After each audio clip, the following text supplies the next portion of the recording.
Welcome back to the Changing Earth podcast with author Sarah F. Hathaway and co-host Chen Gibson. Blending survival, fiction, and fact to bring you entertaining education that will help you dream, survive, and thrive.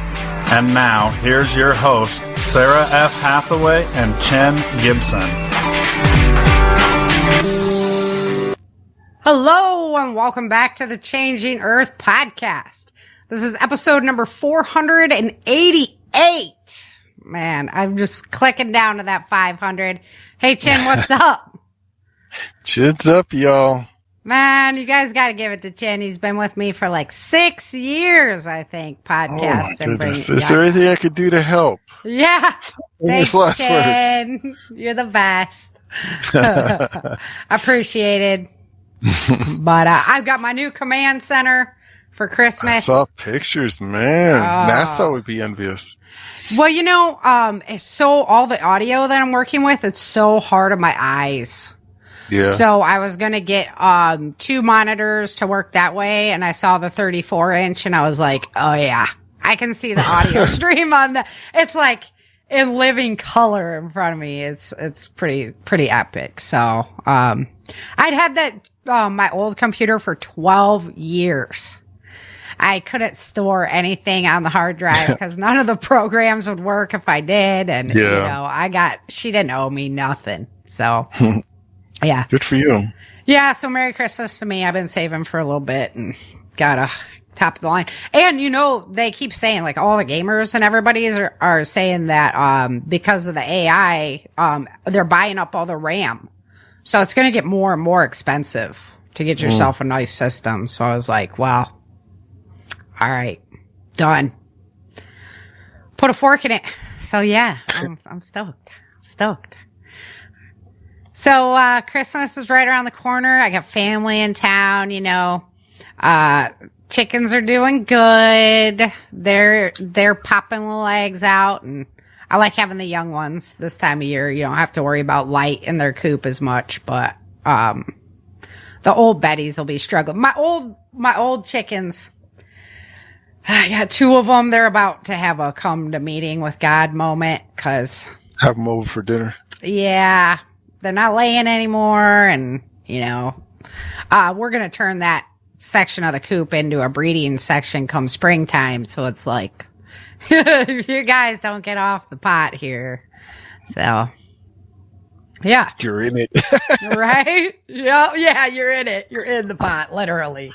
So. And I've just been, going through, backup preps and making sure that they move like they're supposed to. You know, you store stuff away and then never get back to them and stuff like that. So, yeah, I've just been, doing that kind of stuff, and that's hard times out there right now. So spiritually helping people out, you know, makes a big difference as well. Trying to keep everybody's spirits up. And, we've had a lot of CME activity that's messing with people's brains and all this stuff. And this time of year is like rough. Yeah. So what have you been up to? You've been just chilling. You've been cold out there too. Everybody's been cold.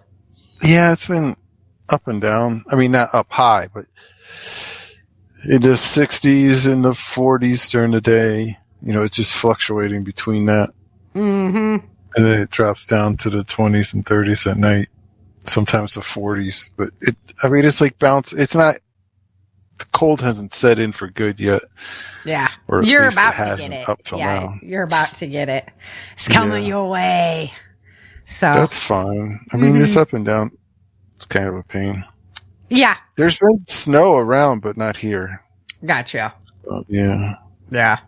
That's what my dad's like. Well, you guys are always on the national news. Your area is always on the national news. Yeah. Like, kind of, it goes around us. You know, we've gotten pretty lucky, minus a roof that we had to replace. So, but that's Texas. I looked up the history of our house, and it's been replaced every 4 years.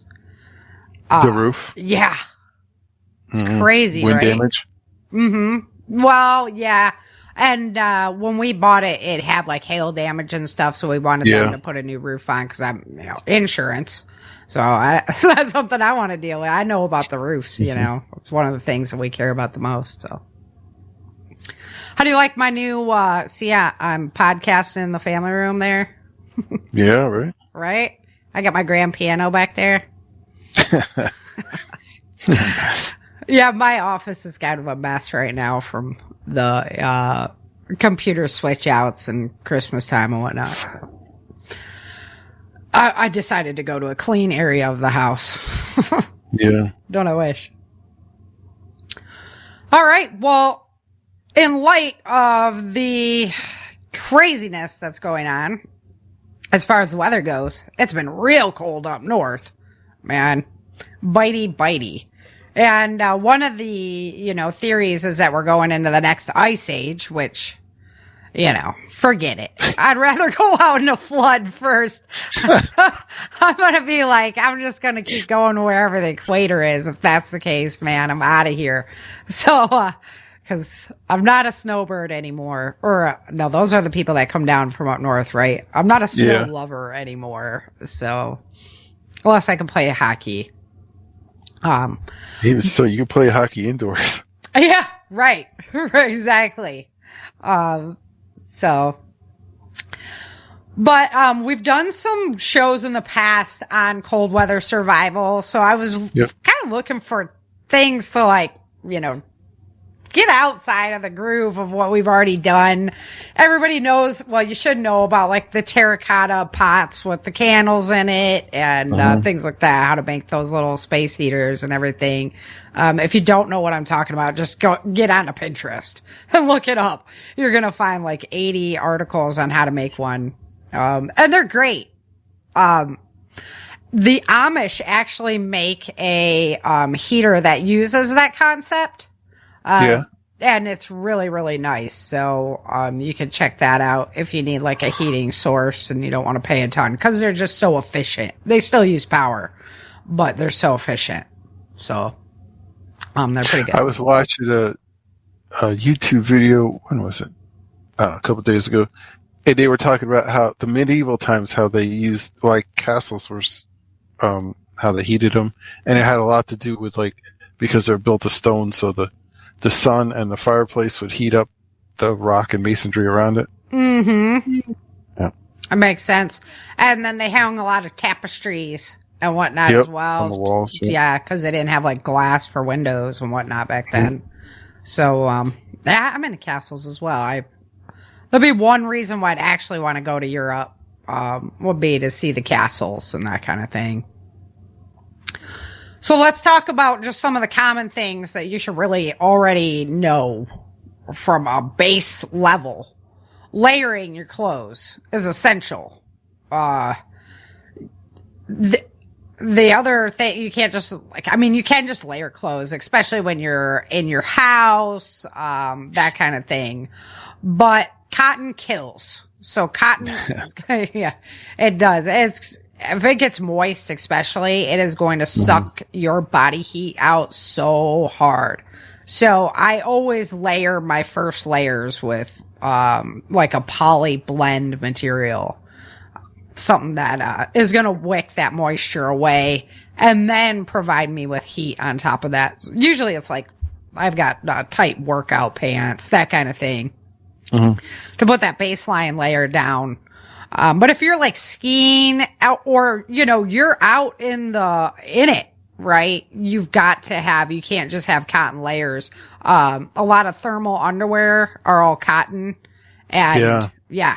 So you think you're doing great by layering up, but you're actually putting that cotton right next to your body to get wet and then suck moisture from your body. So, and then if you're out in the snow as well, and then all that cotton gets wet, it'll also suck moisture from your body. So back in the day, they used to use, alpaca socks are great. Alpaca. I say it weird, I know. Wool, right? The wool jackets, that kind of thing. Natural fibers are going to be way better, for keeping you warm, even when you start getting wet, that kind of thing. Windproof. The wind has been bitey for us. It always is. We get the Texas winds, but we've had like this mist on top of it. So having that windproof outer shell, a lot of times I can get away with my windbreaker just super, zipped up even after working out and whatnot. It keeps my heat body heat in. Yeah. Mm-hmm. So, gloves, of course. The ones that are nice are the mitten ones that have the part you can peel back and then you have your fingers right there. Yeah. Those are like my favorite hunting gloves because then you can just pull it back when you need it. And right. otherwise, you get the benefit of the mitten. In a tree stand. Yeah. Because my hands are always cold, Yeah. And the mittens are always warmer, but you can't use your fingers. So right, exactly. Mm-hmm. So that's a good solver for that. The hat. So I finally, after living and being in the cold for too long, I finally have a system that I like. I wear my ball cap and I just put my knit cap over the top of it. Yeah. 'Cause I know it's kind of ghetto or whatever, but like those things get so itchy on my head. I hate having a knit hat on. Well, I like to have the brim. Right. Mm-hmm. It helps with like if it's like snowing or raining, it keeps it off your glasses. Now that I wear glasses. Right. It keeps it off your glasses and it keeps it, you can like use it for the sun. I mean, and if you get like too hot, I can just lift it up so that my ears are back out and everything. Yep. But the wind just bites at my ears, so I like to have I've got some insulated ball caps that I like for the wintertime with the air flaps you can flip down. Oh yeah. That they tuck inside so you don't know. Like the toque with the brim though. Yeah. Yep. Mm-hmm. Yeah, those are legit as well. Check out the material they're making them out of. It looks like fur a lot of time, so but it's not. It's fake fur these days, unless you're buying it. I don't know, like top of the line stuff, which I'm not buying these days. So, right. Yeah. So check out the fabric that they're making out of. Sturdy boots, of course. Not just sturdy boots though, but like they should have enough room for you to have the layered socks in there. So that's a thing. And when you start hiking, your feet are always going to swell. Like if you're working or doing anything, your feet are going to swell a little bit. So that even puts extra in there. So make sure that they're appropriate for wintertime. I think that a lot of people don't have a change of shoes in their go bag. And if you're outside, right? Your boots are going to get, I don't care how much you waterproof them. Right. Yeah, the spray, all that stuff. Mm-hmm. I mean, they have like the puddles. Like if you're out there shoveling and working in the.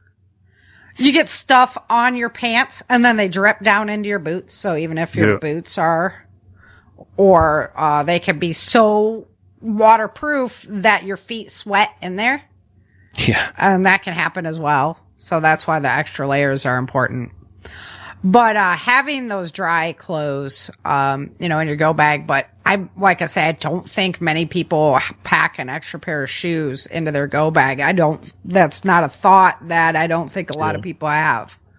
So I know I am now. I heard it the other day and I was like, duh. Like I have my boots on my feet, but something else, the something extra dry. pair. Mm-hmm. I don't pack that. Right? I was thinking maybe if you got a pair of slippers, like just the hard bottom slippers, and then vacuum seal them super snug. You can put them down the back of your go bag. And at least then if your boots were soaked, you'd be able to have something else on to provide Camp protection. Shoes. Yeah, on your feet while those were drying out. So something to think about. Change the shoes in your go bag. Trying to bring some out of the box. We've been podcasting I've been doing this for 10 years now, right? So I'm like, I know, right? I'm on the hunt for like those unique ideas that, that makes sense. I never heard that.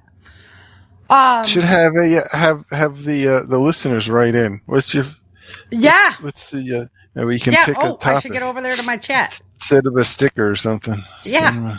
We got one farmer on there. Hi. You guys got your cold weather outside of the box, cold weather tips that you think that nobody else knows about. Feel free to throw them in there. All right. So, of course, your emergency kit, right? Water is the biggest issue that I deal with is water storage. I'm always up against the water storage, you know? And it's so ugly too. Like people like, oh, you're storing water. Immediately, right? So I found these, you know, they're like, why are you storing water? Aren't you on city water? Are you on a well? So if the power goes out, you know, you're going to have water. I'm like, yeah, I know. I still. Yeah. Well, if the power goes out. Yeah. You still have to have a way of getting water. Right. Well, we still have that's water. what we experienced up here. Everybody on the well. Yes. They had to figure a way to hook a generator up to the well. Right. Yeah. If you have the well, when you have city water, though, like you can still turn the tap on. The city could still run out of power. Yep. And if it's any kind of long duration incident, that's what you're looking at, you know? Yeah. So, the water. I found these 5-gallon, water jugs at Walmart for like $24 or something, and you can stack them. So. They look like jerry cans? Yeah, they look like square, blue. Oh, yeah. Just like, 5-gallon water bottle. The lids on them were a little flimsy. My dog knocked one off of the other one when they weren't full, and the lid broke like right away. So, not happy with that. Take it out of their allowance. The dogs. Yeah. Yeah. Ragnar, he's in big trouble for that. He's got a baseball bat tail. I mean, it took out Christmas decorations already. Yeah. So. But he's being good with my dad, so. Home Alone with the dogs. Yeah. A movie. Yeah, he's a crazy. Of course, though, you guys, you need your flashlights, your batteries, the portable chargers. Having those little batteries that can charge your cell phones, so you don't have to like use your cell phone as a flashlight. Have the flashlight. So I've got headlamps. A bunch of flashlights with a solar charger. Yeah. Gold Zero and stuff make them. Yeah. I just leave them in the windows. Yep. Around the house. Mm-hmm. They make the ones that plug into the wall too. I like that. And they would come on if the power went out. They came on automatically, but they were also a flashlight. Oh, that's cool. So they're always charged, and then if the power went off, boom, they lit up. Yeah. And so now your room's lit up. That's sweet. Yeah. That's cool. Those are nice too. Batteries. You could do the rechargeable batteries if you want. That's cool. The portable chargers. Multi-tool, duct tape. Like, these are your essentials. You guys should definitely know about essentials if you've been listening to my show for 10 years. Duct tape and zip ties. Yeah. Medications, you don't want to have to drive and have to get that stuff. You want to be able to spend those few days in your house without having to go out for anything. And I understand now. So we switched roles a while back. You were like the urban guy and I was country Sarah. Yeah. And then now I'm much more urban than you are. And for me, it's like 5 minutes to the store now. So I know I miss it so well. I miss parts of it. Like, right? Like, I only have one big box hardware store where I used to have multiples of the two major ones. Right. So you could go like price compare and whatnot. Yeah. 10 miles from my house. Yeah. Now I just have one with 20 miles from my house. I was like, that's what you get. Or you like go order it online and then wait for it to come in. Oh, we do a lot of that. And then we just drive it because it's like an hour away. Yeah. There's 3 different towns an hour away that each have both of them in it. Right. So if I need the one that's not local, I typically order it and then just run down there and get it. Okay. So you're not wasting your time. Yeah, because sometimes you go and it's not in stock. Yeah. And you're like, I just drove an hour to get down here. No, I get that. I totally understand that. Yeah. So, but I understand now, like, how easy it is to just start shopping per day when you live that close, right? Oh, yeah. I had a Walmart that I could have walked to. Yeah, exactly. And I had a grocery store right across the street from the Walmart. If I don't have gas stations and right there, restaurants and what am I gonna? Not a big deal, right? Yeah. But DoorDash is me dashing out the door to go get it. Yeah. If I want takeout. Right. I almost feel bad It doesn't now deliver here. for like order. I'm like, that's the laziest thing we can do is order DoorDash because it's literally right over there. We were being so lazy. So, yeah. So when it is, this type of weather, guys, of course your food storage needs to be up to snuff. Prepare with changingearth.com. If you go to preparewithchangingearth.com, they have great deals on, it's My Patriot Supply, and they have great deals on your long-term food storage. I wouldn't, if we were out of power for a few days, I'm not going to be tipping into my long-term food storage, but man, you bet I would if we were, a couple weeks in. I don't, have that much ready on hand because we live so darn close to the grocery store now. I used to have like oodles. But yeah. And we were 2 weeks without power after the storm. So yeah, I did a lot of cooking on the grill. Mm-hmm. Yeah, you did. I remember like pizzas on the grill and stuff. I did. I made pizza. I was like, what can I do? I'm getting bored of hamburgers. That was cool Chicken. stuff. Yeah, what can I do? My mom made, she did everything on the grill for a while because my dad were fighting over who was going to fix the oven. She's done roasts, like full on. We couldn't do the That's something cake. you have to plan on long-term storage or emergency storage, food storage, and then plan on how you're going to prepare it. Right. That's a great point. Do you have enough propane tanks for 2 weeks? How much charcoal? Propane tanks for a week? Yeah, right. Or propane. Yes. Yeah. So, or do you have enough wood or access to firewood? What we have done have you cooked is on fire? The little candles that they use for catering? Yep. I bought just a whole tray of those. Those like sterno candle things?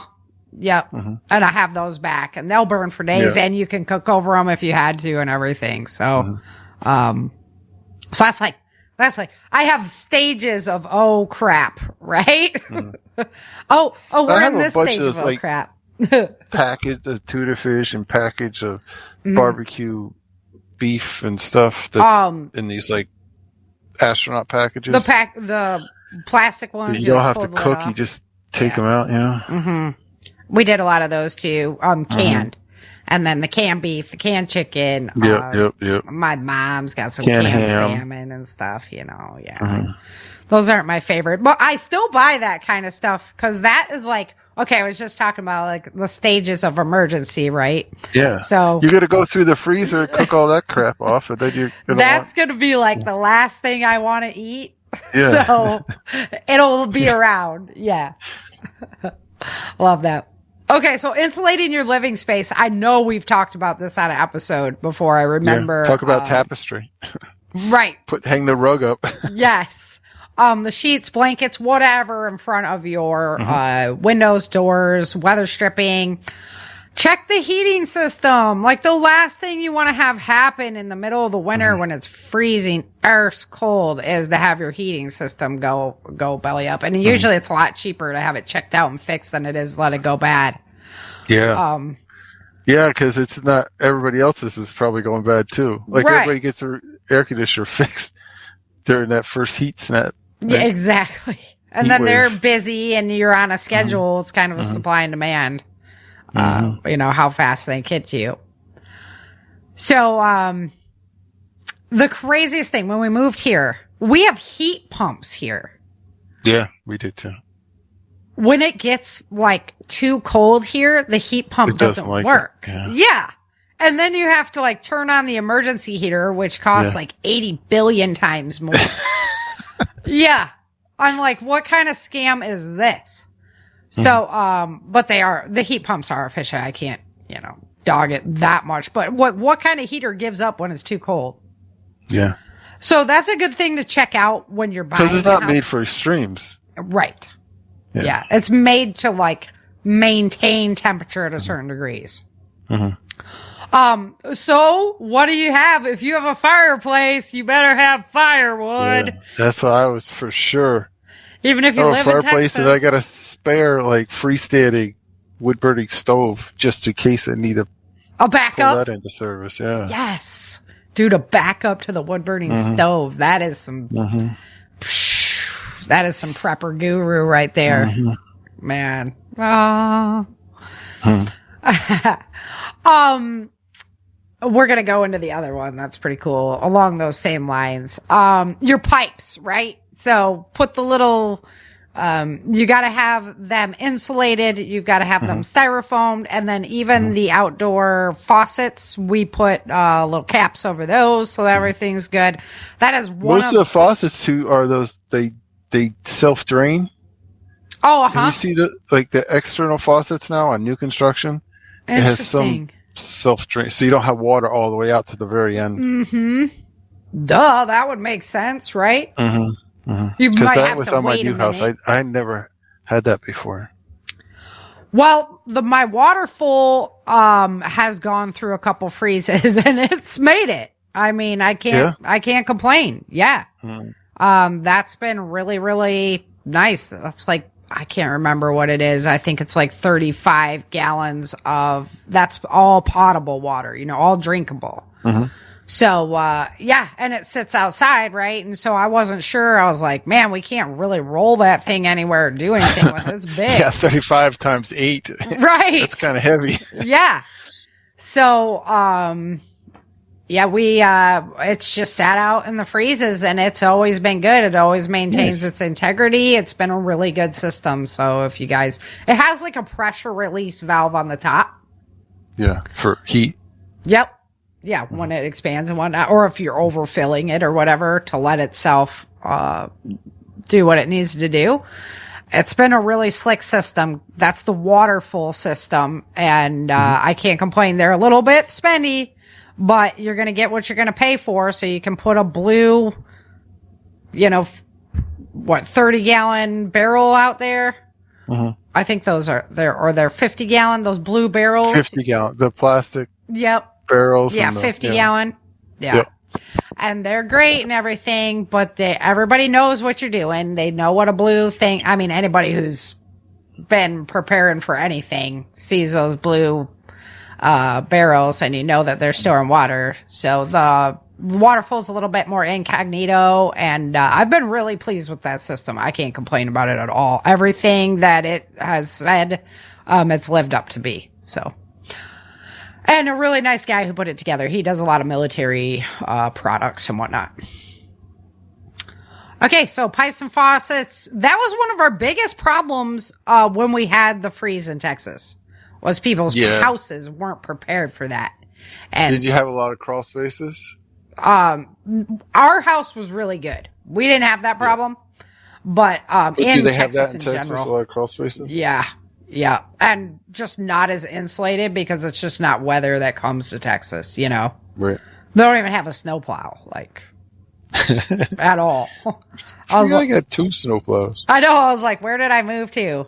No snowplow? They laughed at me when I bought a snowplow for my side-by-side. I'm like, hey. You never know. And you can do your driveway, right, with it. You can do your driveway with it as well. They put folding tables on triangle, wooden triangle and turn it into snowplows. Yeah. Nice. Texas, it's so night and day from California when disaster comes in as far as oh yeah, this sucks, but get her done mentality. Yeah. Yeah. We're just going to tighten up our bootstraps and get her done. All right. Stay weather aware and mobile ready. So monitor. I think we did a whole show. I'll make sure I link it through in the blog. The show, our older shows, because we did one that was great on all the weather apps. You brought it to the table with that one. I just got jumper. I saw there were Black Friday sales. There were jumper cables for on sale, so I bought 2 more sets. So now there's one in every car instead of just having one in the garage. Yes. Yeah, I did that one year. They have emergency car kits. So I made sure I bought Fletcher one, have one for our car, all of that. They have fold out shovels in there. They have flares in there. They have all the warning things you put out, but they have the jumper cables and then all your quick fix it stuff. Yeah. That was a pretty decent kit that I got. for the vehicles. I like the idea of having sand or cat litter for traction. Yeah, because if you get stuck. Not just snow, mud as well, right? So you're like, oh, well, it doesn't snow here, but it does help for if you're in the mud as well. I mean, it's not as great, but. Or you could get ice. I mean. Yes, no doubt. The shovel, of course, and then making sure your car is ready to go. We have this story. We bring it up all the time. We were having problems with our engine, where we had a coolant leak. And so we were putting water in our engine, right? Cause we were going to go through so much coolant. Yeah. And then it got cold and the whole engine block froze, blew out all the freeze plugs and whatnot. So, make sure your car is ready as well for the cold. Batteries. Well, I was chuckling because you have problems with engines and you're in Texas now. So it could take on a whole different. Meaning? That was so bad. Now I'm like all off course. I went all F troop on you. Right? Tires, windshield wipers. Yep. Biggies. Those good batteries. Good quality wipers make a whole heap of difference. They really do. They're going up in price though too, man. I know. I hate getting wipers. Everything. I was like, they're probably good for a little bit longer. I can't see through my windshield. So yeah, I hate them. Those I know. They're really important though. Okay. So 5 out of the box ideas that I really love these ones. So the Oh, go for it. I like that one. The I like the first one. Yeah. Mm-hmm. The DIY rice sock hot packs. They're awesome. And you can also put them in the freezer for a cold pack. So you just fill an old sock with uncooked rice. It's got to be uncooked, guys. And time off. Microwave it for 1 to 2 minutes, or you can heat it over the fire, but be careful that you don't start anything on fire. And, you can use them in your pockets. You can put them in your bed. Sore muscles. You know, that's one of my problems as an athlete is, when it's winter time, everything's tight. You know, I just hate, I'm cold all the time. Everything's tight. So it's really nice sometimes to have that warm up pack that you can just like, they're going to be warm for hours. No chemicals involved. Along the same lines, back in the day, they used to use baked potatoes for the same kind of purpose. Yeah. And then you could eat it too when it. I love baked potatoes. When it wasn't getting you warm anymore. Yeah, you could eat it. So, great ideas for being able to, something that's reusable. I don't know if you've ever stocked rice before, but it's kind of hard to not have some rice that develops some bugs. So, I can't throw it out, right? So we have a whole bunch of rice that's like, well, if the dogs need rice or again, your stages of desperation, right? It's like right now, I'm like, no way. I mean, I would eat anything. It's extra protein. Exactly. That's what I'm saying. But if it was there and you didn't have any other options, I think I'd rather eat the buggy rice. But you can also use it for these hot packs and that. Not going to be a big deal. Dry ice is how I've heard to pull the oxygen out of the rice, to store it. But anyway, that's not here or there. So that's a whole nother show in itself. How do we preserve the rice? Store rice. Yeah. Yeah. I love the warm zone. So of course you can do the blankets, tarps over furniture. Like making your, forts? Yeah, like when you're a kid, you get to make the fort. Yes. So whenever we're out of power and whatnot, we try to shut down the rest of the house, just all come into one main space, bring out one of the mattresses, and everybody just bomb out together under all of our blankets and everything like that, you know. And, it's fun for the family. You can play cards or do whatever, you know. But, you could actually put your tent in the house as well. I mean, why not? You're not going to stake it down, obviously. But having that tighter heat space, you're going to be able to utilize your body heat a lot better. That's one of my faves. I like that one. All right. So, spice up meals. I laughed when I saw this. Yeah, right? I was like, oh no. I'm not very spicy. Spice up meals for an internal fire. So, cayenne pepper or ginger in hot soups or tea, and they're going to help boost your circulation for a thermo effect. Which is probably, I should probably do. I've got really cold hands typically, so I should probably actually eat more of that stuff. I eat a lot of ginger, for sure, for my stomach, but I'm not really a peppery type person. But this tricks your body into feeling warmer without extra calories. It's interesting. I want to know, like, the science behind that one. If, like, you know how when you drink alcohol, you feel warmer, but you're actually not. But it's really that it's bad. counterproductive, yeah. Yeah. I'm wondering about, like, the long-term effects of this one as well, but I saw it. I know a lot of people like their spicy stuff, so. You can eat beans. It'll warm everybody up. Oh, yeah. Oh, gosh. Brock would love that one. Uh-huh. We were so poor one time when Fletcher was little that my mom had made us like this big, she makes really good beans and kielbasa with bacon, you know, and she had given us like this big pot of it. We ate it for like 4 days, you know, because that's all we had to eat. And so he's at school and he got thrown out of class for being gaseous. That's awesome. Yeah. I felt so bad as a parent. I'm like, oh man, my kid's a sneaky kid. Yeah. So, okay. Pre-warm your bed with a heat brick. Love it. Like taking your sheets out of the dryer, you know, put them right. I used to have those like pans that you put hot coals or hot rocks in. The bedpan. Yeah, well, not the bedpan, that kind of pan, but they used, it almost look, you know, like the popcorn. You used to cook popcorn over a campfire. Yeah, with the little. It looks a lot like that, but they would use it to heat up the bed. Yeah, I love that. I mean, and I even have it in my books. One of the things that Erica always does because she doesn't want to live underground is she keeps her clothes that she's going to wear the next day in bed with her. Yeah. Right? That way it's already so that you warm. put her body down. That's the worst. I know. Get out of the nice warm.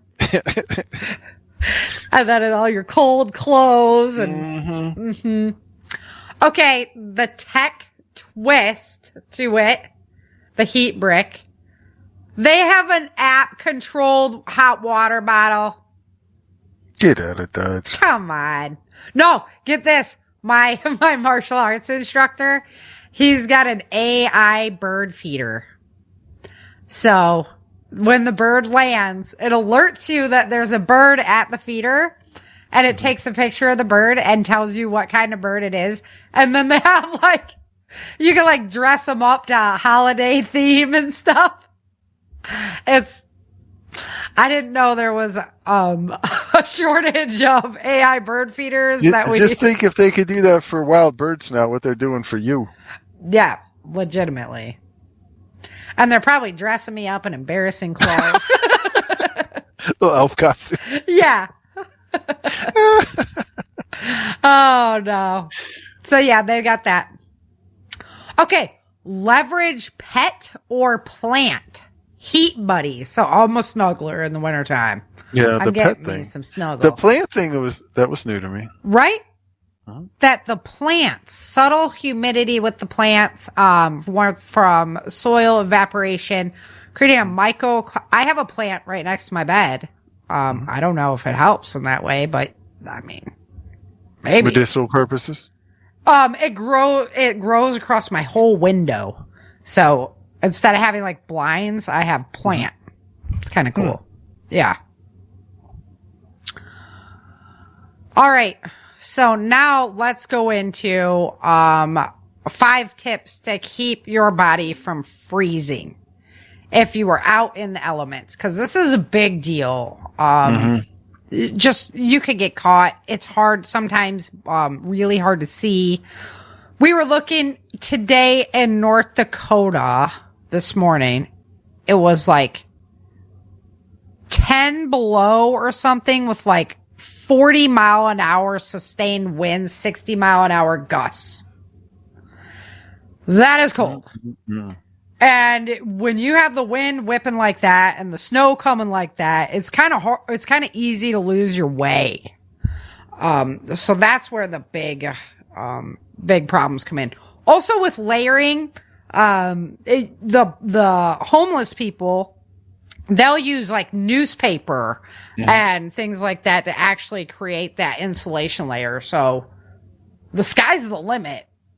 When it comes to doing that layering, you could use plant matter, all of that in there. So if you're stuck in a barn, you can use hay, that kind of thing.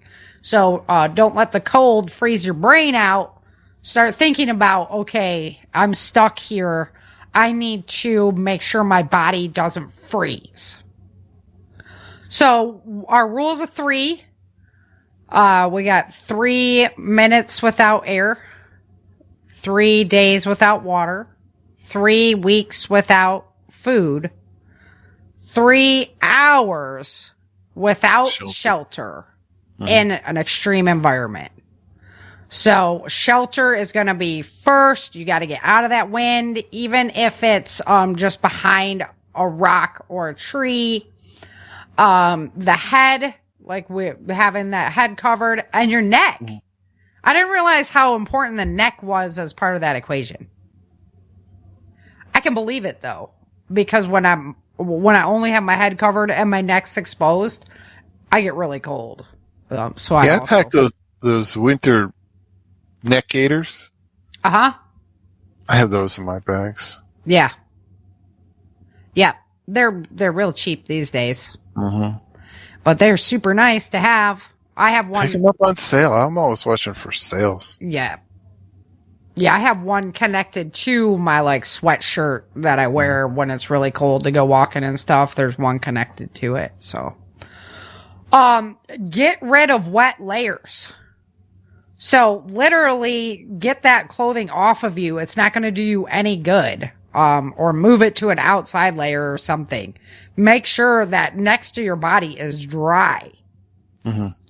25% faster the heat is removed from your body when your clothes are wet. So, gotta get them off. And then the dry materials, right? That's what I was saying about the dry materials. Fetal position is going to maximize or minimize your exposed area. So that's the position you want to go into. If anybody else is with you, even an animal, what is it? Star Wars, where he cuts the thing open to crawl inside of it, you know? That's even on my notes. That's funny. So that's really, really important to make sure that you, are utilizing that heat if you have access to it. Don't be like, oh, well, I'm not going to, use this. The Native Americans would build a fire and then bury it, right? And then sleep on top of that dirt. Probably not a bad idea if the choice is I'm going to freeze to death or, well, if you have a fire, you can sit next to a fire too, but sometimes you can't do the fire. You can build a Dakota fire though, much more likely that the Dakota fire's 2 holes. You build the fire on one side, you put an airflow down low, and that would make sure your fire's protected as long as you can dig down in that dirt and you're not in like a freeze zone, right? The frost, yeah. And if you could get a Dakota fire going, you can put your poncho over the top of it and let all the smoke come out through your poncho or through your clothes so that you're literally getting steam heated. You're going to smell lovely, but you're going to be warm, right? Generate heat with controlled movement. So light arm exercises to boost your circulation, but do not sweat. Avoid overexertion. Aim for steady rhythmic motion. So do not sweat. when I used to sit up on the where my grandpa would be out trap shooting, right? And it would be so cold in Michigan. So I'm in like this huge jacket and everything. And then you come into the recreation area, the rec room, where there's a fire going and everything. You want to get warmed up first, but he'd take my jacket away right away. I'm like, he doesn't want me sweating at all. Because you get any of that sweat and then you go back out and sit there, it gets frozen, you get hypothermia. So this is some serious business, guys, when it comes to hypothermia. This is body parts that are going to have to be cut off and things like that if you play with it. Hydrate and fuel wisely. Sip warm, not hot fluids. Dehydration is going to make it worse. Don't drink ice water. I know you probably don't want ice water, but I tend to drink a lot of ice water. And when you drink ice water, your body has to warm it before being able to utilize it. So always have... just an energy. Right. No alcohol, no caffeine. No alcohol especially. High sugar snacks like chocolate, quick energy for heat production. So not a bad idea. You know, maybe you have a barn that you have to go to, those kind of things. Maybe keep a little stash out there, a little food stash. Somewhere the mice aren't going to get it. Or use it as the mousetrap, whichever you want to do. Okay, the other one that was interesting was rubbing limbs can shock the system, so you want to warm people up very, very slowly. So I was like, all right, what does the hypothermia look like? We do have this in our older shows as well, but it's just important to know. So stage 1, you're cold, but you're still totally there. This is when we start shivering, you know, you get goosebumps. It's because your body's trying to warm you up. Your breathing and heart rate are going to speed up a little bit. So just be, you know, breathing at that point. Most people think, I'm fine. I'm just going to tough it out. So that would be me completely. And, it's a bad idea. You have to take steps right then to start warming your body up a little bit more. Moderate hypothermia, the shivering is literally uncontrollable. So your body is now into functioning without your mind being able to stop it. It's kind of like you're drunk. You're going to talk like you're drunk. And then you make poor decisions as you start getting colder. Yeah. So that's one of the reasons why it's better to stop and get warm than thinking like, I'm just going to continue trying to get to wherever I'm going, right? If there's any question that you're not going to make it, you need to stop right now and get warmed up before this starts happening. This is a stage where people feel hot. So they'll start stripping off their clothing. Which is crazy. It happens in 25% of cases. That's insane to me. That's your body just tricking you. That's kind of a mean trick too. I know, right? We heard a case that a guy was found dead, and it was because he stripped off his clothes because of this hypothermia. Yeah. That's weird. Yeah, hiker. Yeah. Severe hypothermia, so that's where your shivering stops. This is a bad thing. You run out of energy to make heat. You're delirious. You're hallucinating now. Your heart rate, your breathing, it's all going to slow down instead of speeding up. Your body is now running out of energy to actually do what it can do. People will appear dead at this point, but they are savable. So never assume they're dead until they're warmed and still dead. So if you're there, you're in big trouble. And then you go into where you're like going into cryostasis, basically, where you turn colors, your muscles are rigid. That people can come out of that, but you're usually going to end up with some kind of brain damage and whatnot because it's just too cold. And then stage 5, it's cardiac arrest. You're done. There's no more No more coming back after that point. It's one of the things I found really interesting when we had Dr. Bones on and we were talking about dehydration and starvation. Like, the body reaches a certain point where even if you got food and water, you're done. Right? Which is crazy. So yeah, cold weather survival. It's serious stuff, guys. That's why I thought, with whatever is going on right now, with how fast our winter came in this year, how really cold it is up north already. And it doesn't look like there's much relief coming for the north. We're looking at like another month where it's just going to split and be abnormally cold up north and abnormally warm down south, which I am absolutely looking forward to.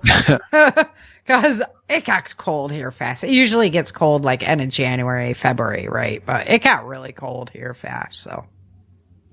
Sorry, guys up north. It's not looking good for the next couple of weeks. Okay. Checking over to chat. See if anybody's got any tips, tricks, comments. Everybody looked like they's quiet tonight. It's December quietness. Everybody's wrapping their Christmas presents. Yeah, I was working on that a little bit earlier myself. All right, well, let's go ahead and get into some Changing Earth news. Do you see how far I have to turn my head just to see to the end of my monitor? It's pretty cool. Just saying. All right, here we go. Dream, survive, thrive. This is Changing Earth News. Alrighty, Changing Earth News. So the big news has been these big solar flares and big. The sunspot that's on our sun right now is gigantic. Like, it's bigger than the one that caused the Carrington event. So we have been all eyes on it. The Lord takes care of us so well. It's not even funny. Because they just they're fire. They turn towards the earth. They're just all quiet. And then boom, boom, boom, boom, right? It's crazy. But there was a, sunspot system that's north of that big system that's on the sun right now. And that one was firing M class today. So, we're very much still in a solar lookout because this huge sunspot is just aimed directly at us. It's really crazy. When Ben on Suspicious Observers is like, I've never seen one this big, I tend to take note because he's been watching it for a long time. Yeah. And then they put up the comparison of what the one that caused the Carrington event versus this one. And if you guys don't know, the Carrington event was a solar flare that hit our planet very severely. At that time, there wasn't a lot of power. There were telegraph lines. So the telegraph lines got hit, exploded all over the place. That's one of the reasons why we know that having this type of incident today with the infrastructure that we have would be really, really catastrophic. So, all right. So November 4th, we had dual X-class flares. It was an X 2.5, an X 1.8. They had blackouts in the Americas, the Pacifics. I don't know if you've been noticing, like, the radios don't seem to have as much frequency, basically, that the radio stations have been a little statikier lately if you listen to traditional radio, that kind of thing. So that's coming off that. November 5th, we had Hurricane Iona came in at a Cat 2, hit Hawaii, caused $150 million in damage, killed 2 people in that incident. November 5th, there was flooding in the North Philippines. These poor islands have been getting absolutely hammered by incident after incident after incident in these places. And the amount of activity that is in the Ring of Fire is crazy. We're going to talk more about that as we get to the end of the stories. But And they got hit on November 5th to 11th with flooding, 8+ inches of rain. 114 people lost their lives in that event, and they have 500 million plus in losses from that flooding that happened in the Philippines. November 5th to 6th, we had wildfire activity in the Appalachians, 3 new large fires. 10 million in suppression went out to control those fires. The Appalachians have been lighting up a lot more. I didn't hear as many wildfire scenarios happening in the Appalachian region until like these last couple of years. So I wonder if it's been like lower overall rain levels or something the past few years. Or tinfoil hat, here it comes, cha-chink. With them doing the spraying the chemtrails, what's the chemical? Sodium dioxide comes down onto the plant life and makes it more flammable. Could. Or maybe it's just the cycle and it's just time for that to happen naturally. So, I don't know, but I've been hearing a lot about them. November 9th, we had more solar activity. We had the X 1.7. The auroras have been insane off of some of these events. Just red, literally like blood red, which they should be green. Red is not normal. Pink is not normal. It should be green. And they shouldn't be down as far as they are. This X 1.7 caused blackouts in Europe and Africa. It hit that end of the planet more than it hit North America. November 9th, we had a 6.8 earthquake in Japan. They are built for a lot of this earthquake activity, so that's they usually come through it a lot better than places like the Middle East where the pancake buildings are. November 9th, lots of volcanoes, guys. Oh my gosh. Wait till you see these numbers. It's insane. And I've been watching them like, I know, I've been watching them like all month because I'm just like, what? Okay. What is the earth doing? All these volcanoes is going to mean the next ice age. So you better know how to survive the cold. I better just get used to it. November 9th, they had a big eruption in the Philippines. Canlaon volcano. November 10th to 15th, there was a cyclone that hit the Philippines, and Vietnam came in as a super typhoon, which is a category 5 equivalent when you take it over to hurricane status. 114 people unfortunately lost their life in that event. $2.5 billion worth of damage from that storm. So when it's winter up here, it's summer down there, they're still seeing the cyclones go off. November 11th, another X 5.1 solar flare went off. They are actually monitoring a lot more of what happens with the solar activity to our astronauts and also our airplanes when they're up that high. Cause honestly, we say we're in space, we're exploring space. The amount that space station is up in space, if you had like the Earth and a globe, is like so tiny. It's like that tiny, right? That's how far away from the Earth they are. So they get a lot of this. They're kind of in the direct line of getting hit with this stuff. The November 13th event caused 47 satellites from Starlink to deorbit. So they are having problems with this. Last big solar impact they had took out like 72 satellites. So this is a problem that they're having with the satellites.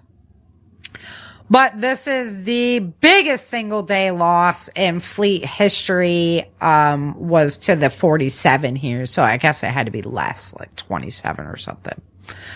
November 13th to 30th, Kilauea has been going off. If you haven't checked it out, it might not be going now, but man, it was still going last night. And just a huge spewage of the lava just coming out. Just great pictures and some spectacular stuff. Really big release over there. Very safe. It's in the park. It's not threatening anybody, that kind of thing. So it's just once the smoke gets too intense that they have to shut the airports down. They might have to ground flights, that kind of thing. November 19th, Kamchatka went off up in Russia, and they had flights grounded because of that, 10-kilometer ash plumes off of that. The Kamchatka eruption, actually, they found 50,000 plus puffins, the little puffins. Do you know what puffin is? The little birds. They're so cute. That all lost their lives. It caused a red tide. And so the beaches were just carpeted in the carcasses of these little birds, which is just so sad. Very sad. But, the chemicals that the volcanoes spew off, we just put the blame straight there. November 21st, there was an earthquake near Bangladesh. It was a 5.7 to 5.4 swarm. 10 to 100 people. It's kind of wide numbers on that, but they have a lot of stuff going on over in their country right now. So, that's just the estimation, 600 plus injured. Flooding happened on November 21st off of Cyclone Senyar, and that was in Southeastern Asia. 860 plus people lost their life. 1.5 million damage from that event. I don't know how our world keeps up with this increase of severe activity, as far as like rebuilding, but we better figure it out. Maybe we can start making the homes like I designed for my books. Right? I was thinking about it. Yep. That would be so cool. Some of the pictures, because I'm designing them now for the videos for the audio drama. Mm-hmm. I'm like, I want that house. Like, I think I'm going to figure out how to make that happen. They gotta do it different than stick built. Right? Stick built with asphalt shingles that can get blown off. I have heard of some new roofing systems that are coming along. They have the poly, it's like a membrane that goes over the roof. Mm-hmm. It's just to see how long can it hold up in the sun in extreme areas. What's the other? I thought I had heard another really cool one the other day of building systems, and I was like, it's about time, man. Come on. We're smart enough to do this, to think our way around this problem. And maybe that's why the ancients built in stone. Like they figured out how to do that because all their stuff was always getting destroyed because the atmosphere of the planet was different back then or something, Anyway, again, speculation. Sri Lanka, India, they were hit by a cyclone that was a category 3 plus equivalent. 475 plus people lost their life in that event. This is part of the 1,100 plus people that died in the Asian floods.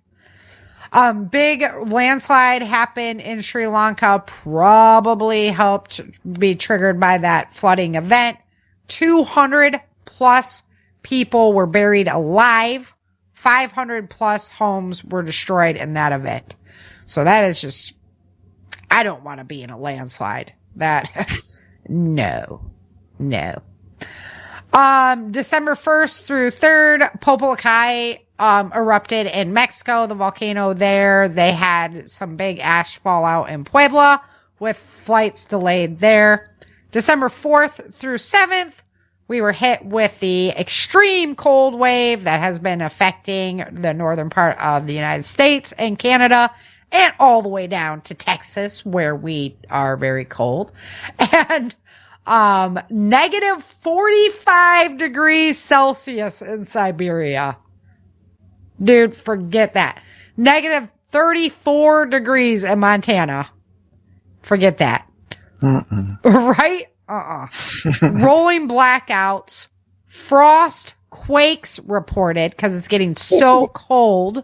Yeah. What is a frost quake? It gets so cold that it freezes the water systems in the ground, causing earthquakes. Wow.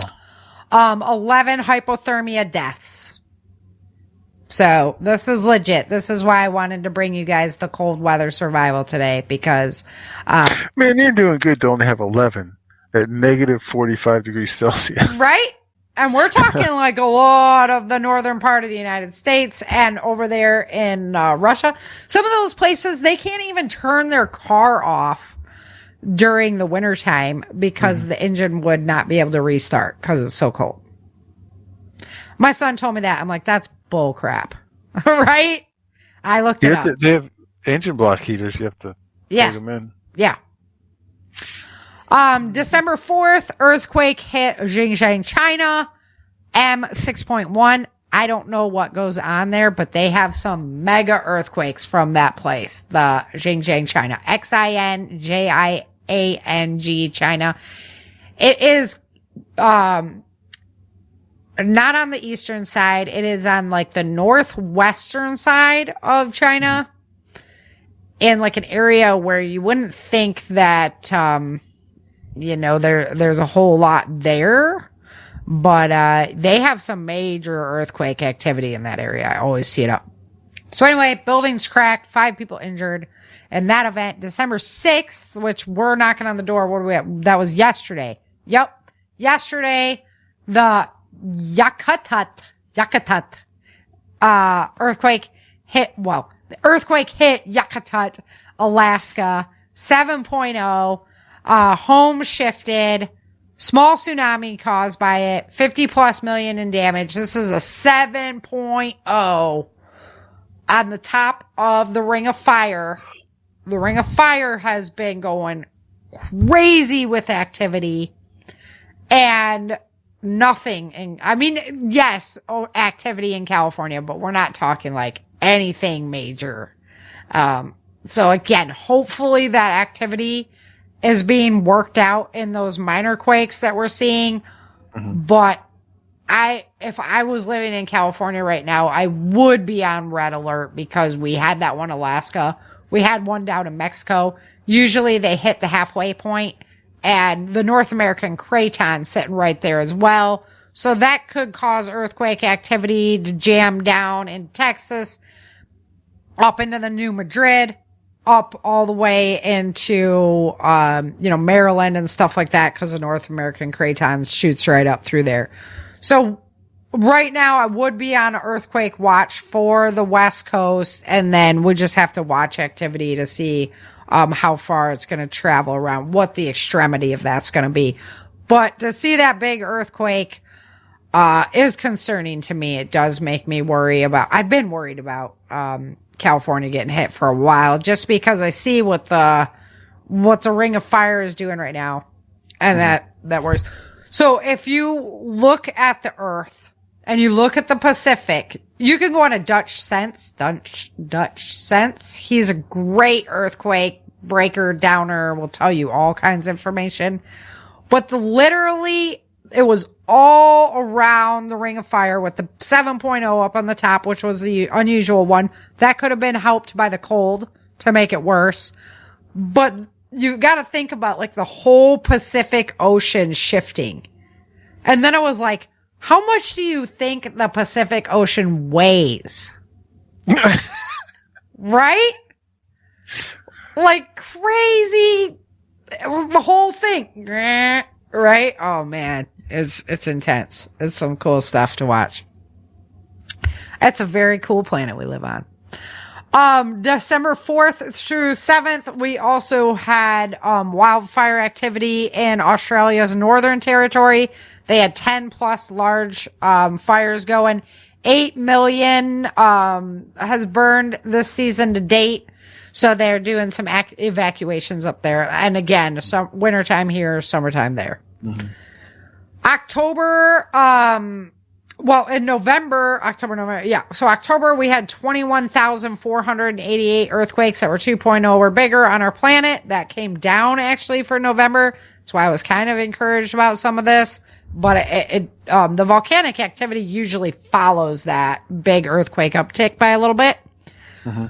So remember back when it used to be a big deal to see like 28 and 29 erupting volcanoes for years and years and years while I've been recording it. It was like, wow, 28. 29. Oh my gosh, this is crazy, right? On our planet, as of yesterday, well, this morning at about 3 a.m. when I went to bed, 46 volcanoes erupting. 46! It's just crazy. The numbers aren't going down. They're only keep upticking. I haven't seen, we had like 1 month where it went down one volcano, but I have not seen, this downtick at all.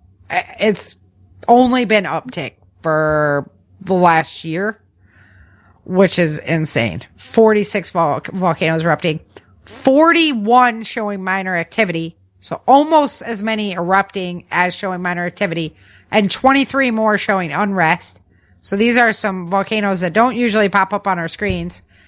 110 volcanoes either erupting, minor activity, or showing unrest. So we're now well past the 100 point. That was like, wow, we got 100. Now we're well past the 100 mark. So keep those woolies out. Because that's what happens when you put all that volcanic emissions into the air. You think cars are bad or cows? Huh. Wait till we see what happens from all these volcanoes to our planet. So it's going to be fun. We've been in a warming pattern for a long time.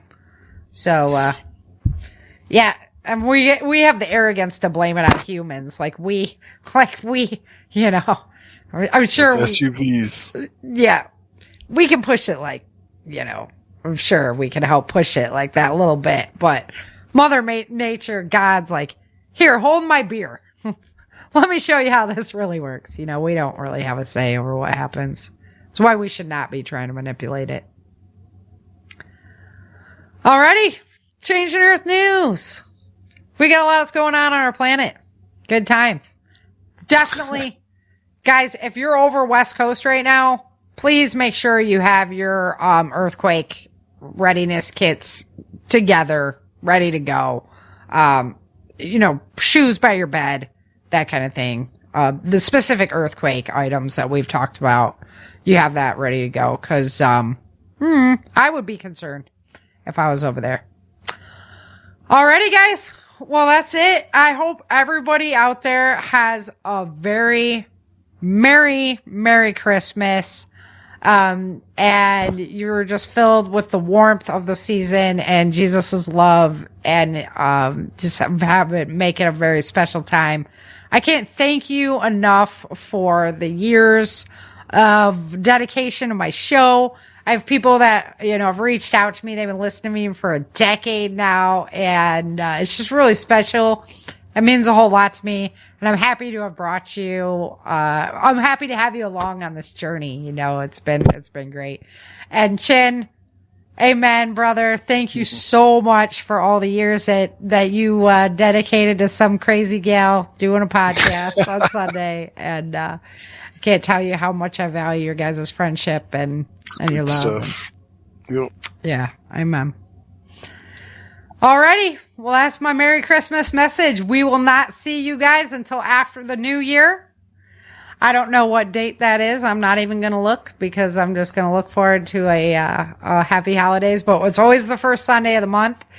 And I think we'll probably, I'm getting close to getting caught up with projects with the audio drama.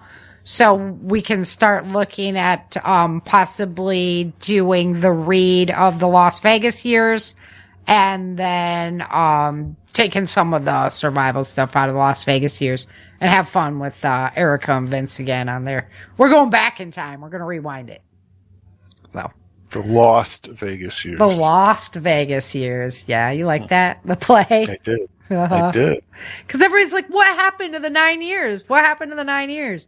And then so I was like, here's the Lost Vegas years for you. Alrighty, guys, would really help me out if you go and support my novels, my show. They make a great gift if you want to order in the autograph signed set. I don't have any more of my old books anymore. It's all the brand new books, and I send out autograph sets.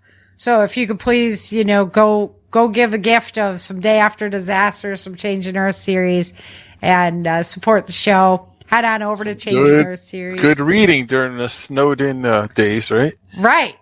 You can hear about like warmth and I mean, you're gonna learn as you read the books too. So that's one of my favorite things.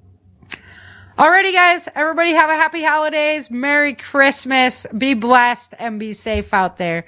And until next time, remember, dream, survive, thrive.